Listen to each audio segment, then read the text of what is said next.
Hi everyone, welcome back to the channel. It's excellent to have you here as always, and thank you for watching.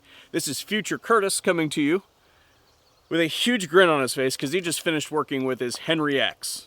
And the Henry X, at least this one, is a threaded barrel 4570 lever action rifle. And in my opinion, this is one of the best weapons that Henry Repeating Arms has ever produced. But today's video is not actually about the Henry X. It's about this beauty right here.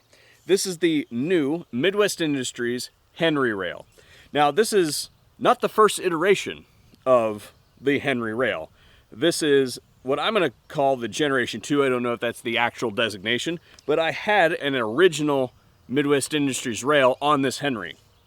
There was just one problem with that rail. The rail was fairly wobbly, and that's because the way that the Henrys are constructed, they're designed with this block that allows it to move a little bit for the purposes of fitting different types of handguards on it across the polymer, their wooden line, all those sorts of things.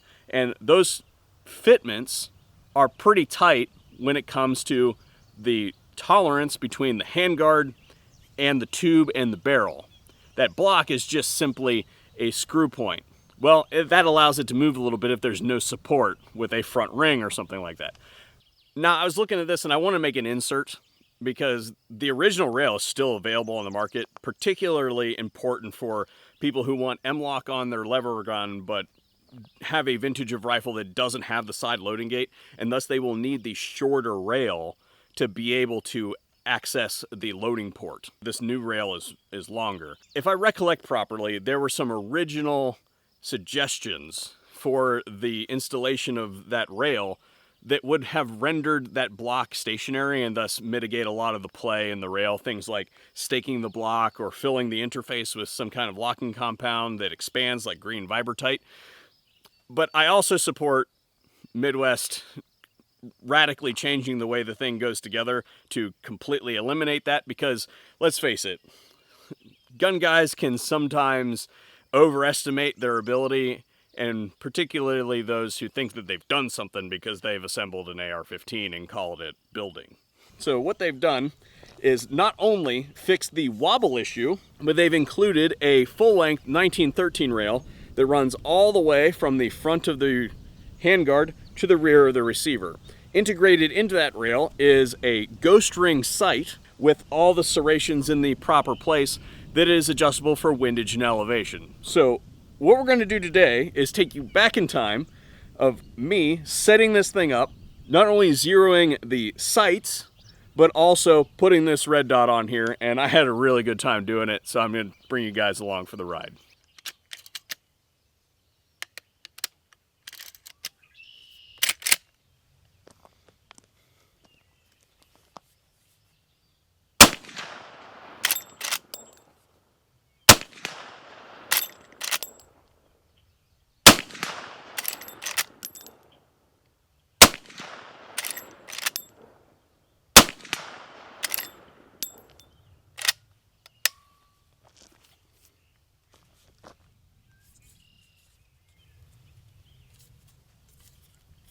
Feels pretty solid.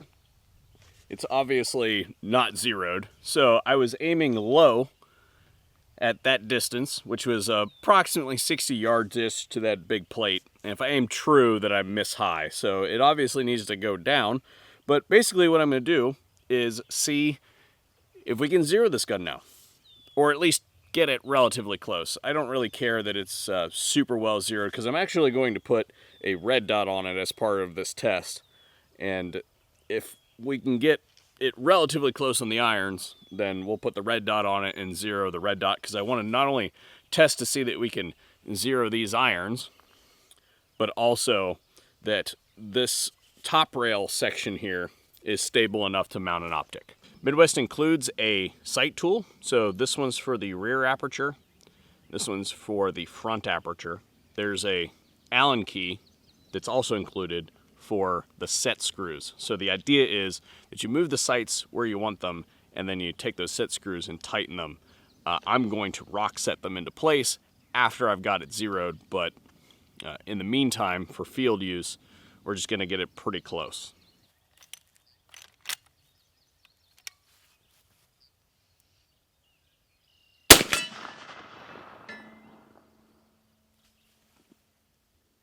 I actually didn't think that that was going to hit, so I kind of didn't paint the target yet. I'm pretty sure that this is it, but yeah, I'm gonna have to paint this thing.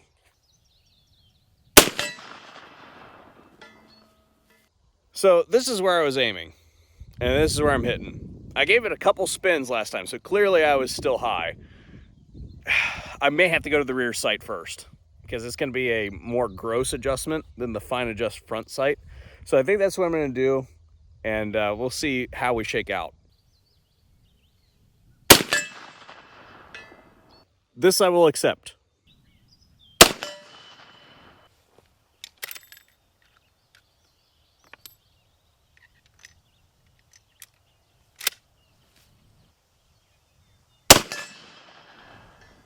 Now I'm going to take a real quick break to talk about the sights and the setup here for a second, because I talked with Midwest a little bit about the inspiration for all this. So not only fix the wobbliness of the rail, but as far as the sights are concerned, what I had on here before was, again, the original Midwest rail with an XS sight base.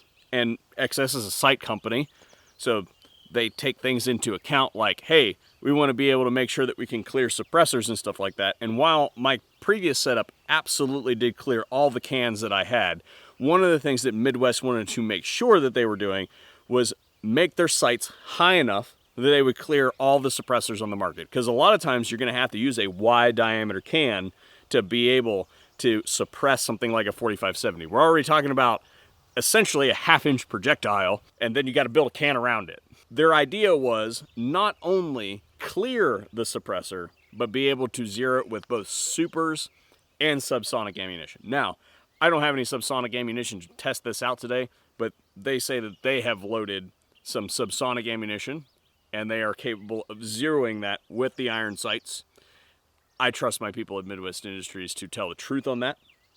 We're just going to be working in supersonic ammunition today because, to be completely honest, I don't have the time to load the subsonic ammunition. Now that I've got it pretty close to zero, what I'm planning to do anyway is take this little primary arms microdot. This is simply a coincidence, just throwing that out there. It's the only truck, or only hat I had in my truck. I'm going to mount this, and then I'm going to co-witness it with the irons and see how close that gets us.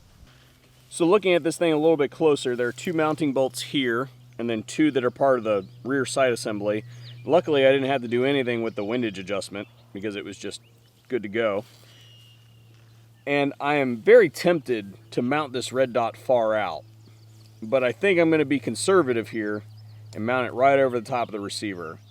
That way it's clear of the action, so if any brass wants to come out in weird ways, then it won't obstruct anything. Not that it would with this sleek of a design anyway, but, you know, in case I need to get in there over the top or something like that. So I'm going to mount it in this area right here and just see how we do.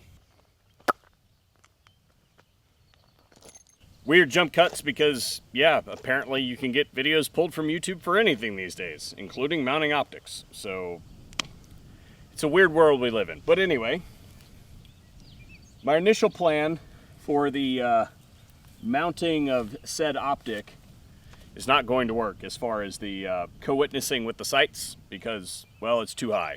My guesstimation is that this thing is either very close or low. So let's see.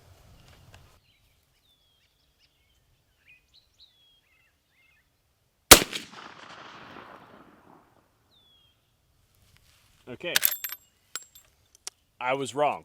It's high. Let's we're gonna aim, I think, halfway between the ground and the target.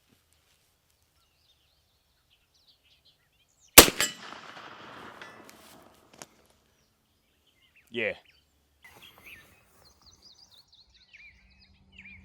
So it looks like it needs some windage for sure, but I also added a whole bunch of, or subtracted a whole bunch of elevation because it was aiming like down in here. So I'm gonna crank it to the right, see where we go. I'm just gonna see if I can duplicate it. I'm gonna give it a little bit. You know what, we're just gonna go look.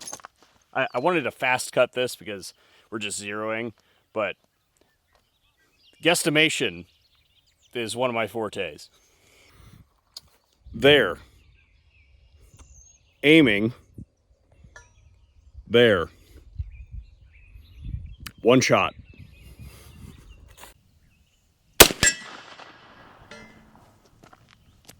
I gave it just the smallest bit of elevation and windage in the correct direction.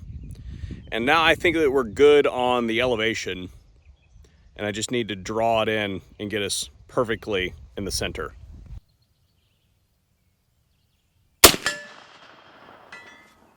Ha ha ha ha! Got it.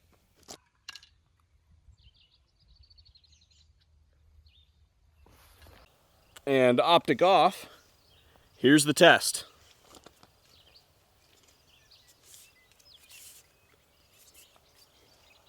Nothing. So I fired an entire box, saved one round of 4570 ammunition.